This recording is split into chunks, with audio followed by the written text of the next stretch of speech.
جی میں انڈیا سے عادل بول رہا ہوں حضرت جی. ماشاءاللہ. حضرت جی مجھے ایک سوال پوچھنا تھا آپ سے کہ حضرت جی بیت کے سلسلے میں ایک بات پوچھنی تھی کہ حضرت جی میں 1.5-2 سال پہلے آپ سے بیت ہوا تھا. تو میں آپ سب کو آپ کی وظائف ساری پروگرام دیکھا کرتا تھا, آپ سے تعلق تھا میرا. تو پھر حضرت جی میرے ایک ساتھی کہنے لگے وہ کہنے لگے تم یہیں بیت ہو.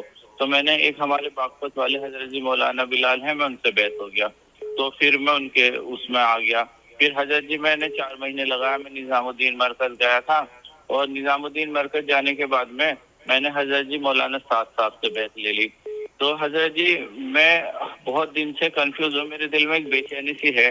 حضرت جی جیسے میں آپ سے بیت ہوا تھا اور حضرت جی تو میں نے پھر دوسری بیت کر لی, پھر تیسری بیت کر لی, میری سمجھ میں نہیں آ رہا. تو حضرت جی آپ مجھے راہ سجائیں. اور حضرت جی 1-2 سال سے کم سے کم 1.5 سال سے بڑا پریشان ہوں, کاروبار سے لے کے اس سے لے کے ابھی. حضرت جی میں 4 مہینے بھی لگا تھا. حضرت جی آپ سے دعا کی درخواست ہے اور میرے مسائل کچھ سمجھائیں مجھے کہ میں اللہ آسان فرمائے. ماشاءاللہ آپ بھی خیرہ سما ہے. ہمارے مدرسوں میں اس طالب علم کو خیرہ سما کہتے ہیں جو مدرسوں میں گھوم پھر کے چکر کاٹتا ہے, کہاں روٹی اچھی ملتی ہے تو وہاں داخل ہو جاتا ہے. تو جمعرات کو چونکہ شام میں چھٹی ہوا کرتی ہے, پھر جمعہ چھٹی ہوتی ہے, تو شب جمعہ میں وہ کسی دوسرے مدرسے میں چلا جاتا ہے طالب علم. وہاں دیکھتا ہے یار یہاں روٹی بڑی اچھی ملتی ہے, تو وہ مدرسہ چھوڑ کے اس مدرسے میں داخل ہو جاتا ہے. پھر وہاں پہ رہتے ہوئے پھر ادھر ادھر مدرسوں میں چکر کاٹتا رہتا ہے, تو پتہ چلتا ہے کہ یہ دوسرے مدرسے میں اس سے اچھی روٹی ملتی ہے. تو وہ اس طالب علم کو کہتے ہیں خیرہ سما. تو یہ آپ بھی آپ خانقاہوں کے خیرہ سما ہے. آپ پیر جو ہے وہ پیروں کو چیک کرتے پھر رہے ہیں کہ یہ پیر اچھا ہے, اسے کر لو بیت, پھر کوئی دوسرا پیر نظر اس سے بیت کر لو, تیسرا پیر نظر اس سے بیت کر لو. تو یہ آپ بھی یہ خانقاہوں کے خیرہ سما ہی ثابت ہوئے ہیں. جیسے وہ طالب علم خیرہ سما بیچارہ اس کو ملتا کچھ بھی نہیں ہے, اس کا ساری روٹی کے چکر میں گزر جاتا ہے, علم اور معرفت اس کو کچھ نصیب نہیں ہوتی. روٹی تو مل ہی جاتی ہے لیکن یہ کہ علم و معرفت سے محروم رہتا ہے یہاں تک کہ سال ختم ہو جاتا ہے. تو وہی والی بات آپ نے کی. تو آپ بھی پیر بدلتے پھرتے ہیں, اپنے آپ کو نہیں بدلتے. آپ پیر کو نہ بدلیں, اپنے آپ کو بدلیں. جب اپنے آپ کو بدلو گے تو پیر بدلنے کی ضرورت ہی نہیں ہے. تو لوگ اصل میں اپنے آپ کو بدلتے نہیں ہیں, سوچتے کہ یار یہ پیر کا کچھ فائدہ نہیں ہے, جو دوسرا پیر کر کے دیکھیں, تو دوسرا پیر کر لیتے ہیں. پھر وہاں دیکھتے ہیں کہ یار یہ یہاں بھی کچھ نہیں ہوا, پھر تیسرا پیر. تو آپ تو پھر جو مرکز نظام الدین پہنچ گئے, بہت بڑی گدی, مولانا سعد صاحب کاندیلوی امیر تبلیغ تک پہنچ گئے. تو اب آپ نے کہا کہ ہاں یہ پیر کو بدلیں. تو بھائی پیر بدلنے سے فرق نہیں پڑے گا, اپنے آپ کو بدلنے سے فرق پڑے گا. آپ اپنے آپ کو بدلیں تو پیر نہ بھی ہو تو بھی آپ بدل گئے تو اللہ کے قریب ہو جائیں گے. پیر تو ایک ظاہری واسطہ ہے, کیونکہ عام دستور یہ ہے زندگی کا, واسطے کے ساتھ انسان منزل پہ پہنچتا ہے. سیڑھی پہ انسان چڑھتا ہے, سیڑھی لگا کے اب اس چھت کے اوپر چڑھتا ہے. تو عام دستور یہ ہے. لیکن ایک آدمی اتنا ماہر ہو کہ وہ قلابہ دکھا کے سیدھی چھت کے اوپر پہنچ جائے بغیر سیڑھی کے, تو سبحان اللہ سبحان اللہ. ویسے قرنی جیسا آدمی جو رسول اللہ صلی اللہ علیہ وسلم کے بعد پہنچا بھی نہیں ہے اور ظاہری واسطہ کوئی بھی نہیں ہے, لیکن وہ دور بیٹھے بیٹھے اتنے قریب ہو گئے کہ رسول اللہ صلی اللہ علیہ وسلم نے اپنے صحابہ سے کہہ دیا کہ ان سے دعا کروانا اگر ملے تو وہاں ان کو کوئی سیڑھی نہیں کی ضرورت پڑی. لیکن خود اٹسیلف اتنی زیادہ ان کے اندر ول پاور تھی کہ بیٹھے بیٹھے قلابازی کھائی اور جمپ کیا اور چھت پہ چڑھ گئے. تو اگر کوئی ایسا ہو تو پیر کی اس کو ضرورت ہی نہیں ہے, وہ ڈائریکٹ انشاءاللہ اللہ تبارک و تعالیٰ اس کو نوازتے ہیں. لیکن چونکہ عام دستور زندگی یہی ہے کہ واسطے کے ساتھ منزل پہ پہنچتے ہیں, اس لیے اللہ نے واسطے پیدا کیے ہیں. اور وہ 4 واسطے اللہ نے قرآن میں ذکر کیے کہ اہدنا الصراط المستقیم, کہ ہمیں ہدایت دے دے صراط مستقیم کی. وہ صراط مستقیم کیا ہے, اب اس کو ڈیفائن کر رہا ہے اللہ. صراط الذین انعمت علیہم, راستہ ان لوگوں کا جن پر آپ نے انعام فرمایا ہے.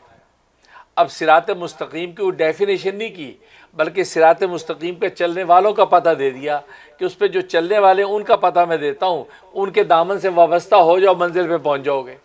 اور وہ کون ہیں؟ دوسری جگہ فرما دیا اولئک الذین انعم اللہ علیہم من النبیین والصدیقین والشہداء والصالحین, یہ 4 طرح کے لوگ ہیں جو صراط مستقیم پہ چل رہے ہیں۔ اگر نبیوں کا زمانہ ملے تو نبی کے دامن سے وابستہ ہو جاؤ، وہ منزل پہ پہنچ جائیں گے۔ صدیقین کا زمانہ ملے، صدیقین کے دامن سے وابستہ ہو جو منزل پہ پہنچ جاؤ گے۔ شہداء کا زمانہ ملے، شہداء کے ساتھ وابستہ ہو جو منزل پہ پہنچ جاؤ گے۔ صالحین کا زمانہ ملے، ان کے ساتھ جڑ جاؤ، منزل مل جائے گی۔ تو گویا کہ یہ آسان راستہ قرآن نے بتا دیا، آسان راستہ۔ لہٰذا آج بھی دنیا کے اندر جو ہے، جب آپ کسی کو پوچھیں یار مسجد کہاں ہے یہاں پہ، اب ایک آدمی کا آپ ایسا کریں، آپ سیدھے چلتے جائیں، فرسٹ لائٹ رائٹ ہو جائیں، پھر وہاں آگے جا کے وہاں اگلے ایگزٹ سے لیفٹ ہو جائیں، پھر آپ پھر سیدھے چلے جائیں، 2 لائٹ چھوڑ کے تیسری لائٹ کے رائٹ پہ مسجد ہے۔ تو یہ اس کو کہتے ہیں ایرات الطریق، راستہ دکھانا۔ اس میں آپ غلطی کر سکتے ہیں، ہو سکتا ہے 2 لائٹیں کے بعد 3 لائٹیں چھوڑ بیٹھیں یا 1 لائٹ میں مڑ جائیں، تو آپ گم ہو جائیں گے۔ دوسرا طریقہ ایرات الطریق کی بجائے ایصال الی المطلوب، کیونکہ ہدایت کے 2 عنوان ہیں، ایک ایرات الطریق کہ راستہ دکھلا دیا جیسے آپ کو سارے ایگزٹ اور راستے بتا دیے، دوسرا ایصال الی المطلوب، مطلوب تک پہنچا دینا۔ یہ ایک ہدایت کا راستہ ہے صراط مستقیم کا۔ اس کا طریقہ ہے کہ آپ نے جب کسی کو پوچھا کہ یار مسجد کہاں ہے، کہ آپ نے مسجد جانا، جی آپ مجھے فالو کریں۔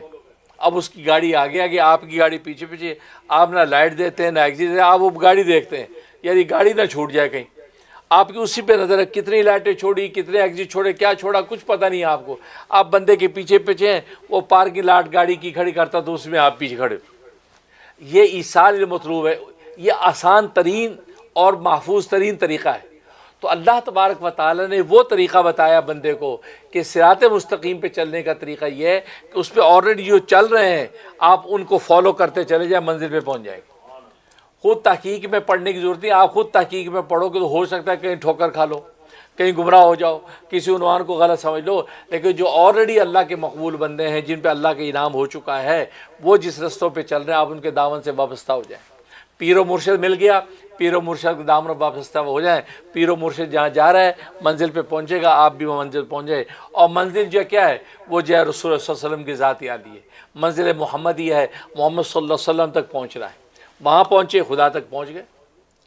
تو اصل یہ ہے، تو یہ واسطے جو اللہ تبارک و تعالیٰ بنا رکھے ہیں، تو آپ کو کوئی بھی سب یہ میک شور کرنا ضروری ہے کہ متبع سنت اور صحیح شیخ ہونا چاہیے۔ بس ظاہر ہے کہ آج جیسے دنیا میں ہر چیز میں ڈپلیکیٹ آ گیا ہے، جعلی آ گیا ہے، ایسے پیروں میں بھی تو جعلی آ گئے نا، جعلی پیر بھی مارکیٹ میں بہت ہے۔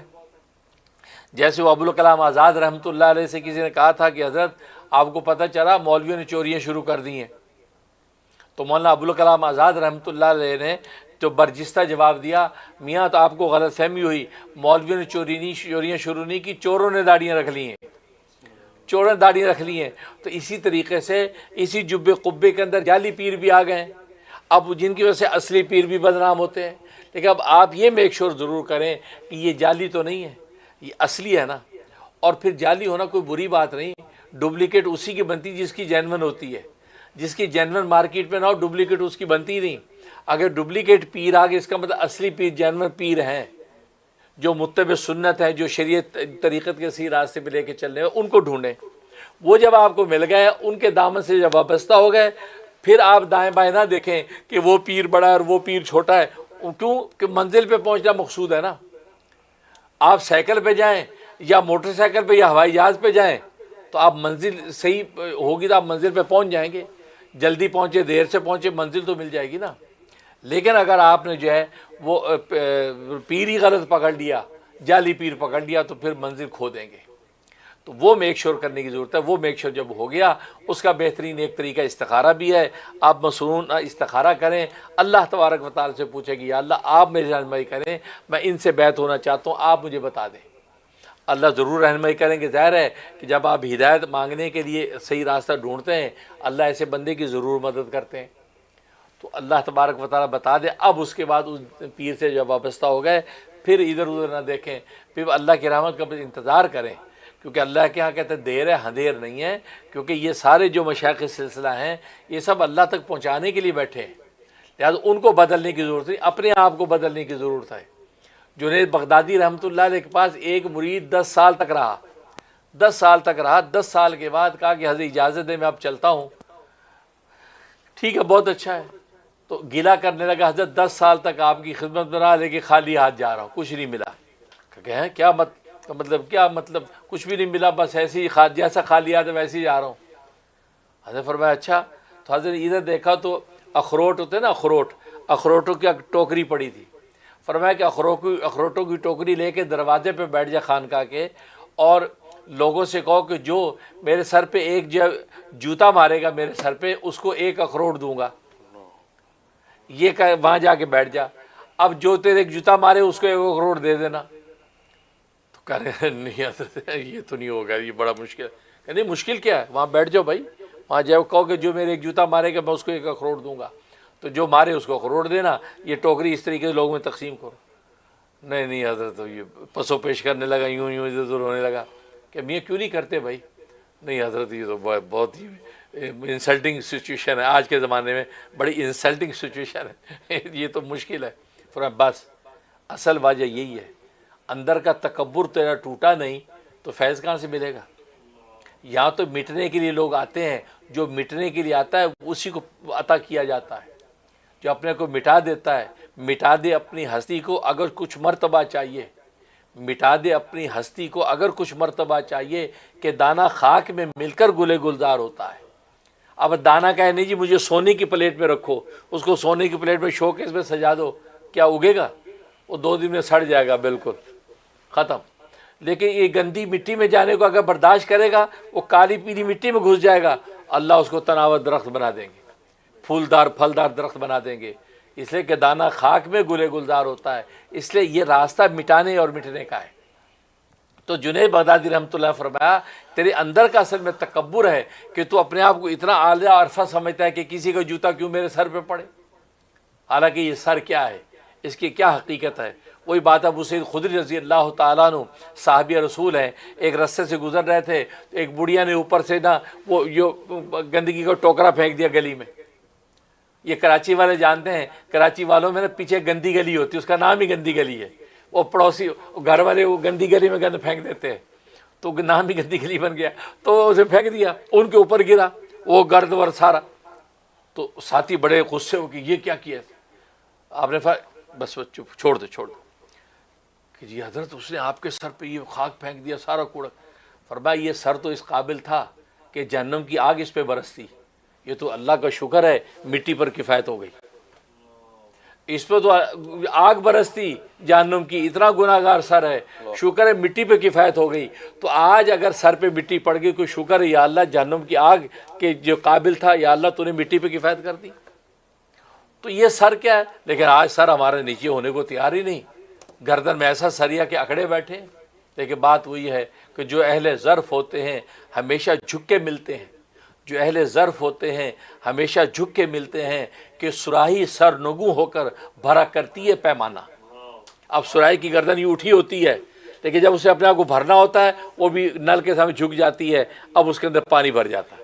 اگر وہ اسی طرح رہے گی تو بھرے گی نہیں. تو آج بات وہی ہے، آج ہم اپنے آپ کو نہیں بدلتے، پیر بدلتے پھرتے ہیں، پھر کہتے ہیں جی مزہ نہیں آیا. اس لیے بھائی آپ اپنے آپ کو بدلیں. آپ بھلے کسی مولانا بلال صاحب سے مرید ہوں، اب مولانا سعد صاحب سے مرید ہو گئے، بس آپ ان کی ہدایات پہ چلیں کہ وہ سب سے بڑے اور بہتر ہیں. وہ آپ کے شیخ ہو گئے، اب ان کی ہدایات پہ چلیں کہ حضرت آپ مجھے بدلیے. اب حضرت جو بتا رہے ہیں آپ اس کو بدلیں. اور یہ 4 مہینے آپ نے لگا لیے تبلیغ میں لگیں اور ان کی بتائے تسبیحات پہ عمل کریں. اب آپ پلٹ کے نہ دیکھیں جی مفتی منیر کے پاس پھر میں لوٹ جاؤں، مولانا بلال صاحب کا پھر میں لوٹ جاؤں. اب لوٹنے کا یہ سفر بند کریں. مولانا سعد صاحب سے بہتر اور کون سی نسبت آپ کو نصیب ہو، وہ آپ کو نصیب ہو گئی ہے. اب ان کی ہدایات پہ عمل کریں، ورنہ کیا ہوگا آپ اسی کے اندر دگر دونگ رہیں گے. نتیجہ یہ ہے کہ اپنا وقت بھی ضائع ہوگا، اور نتیجہ ہے کہ عمر پتہ نہیں کتنی ہے، کل بلاوا آ جائے خالی ہاتھ نہ پہنچے. اس لیے مولانا سعد صاحب سے آپ بیعت ہو چکے ہیں، انہی کی بیعت کو مضبوط پکڑ لیں، اور پھر اس کے بعد اب شیخ نہ بدلیں، اپنے آپ کو بدلیں. انشاءاللہ میں بھی دعا کرتا ہوں. جزاک اللہ خیر، بہت زبردست رہنمائی فرمائی. الحمدللہ.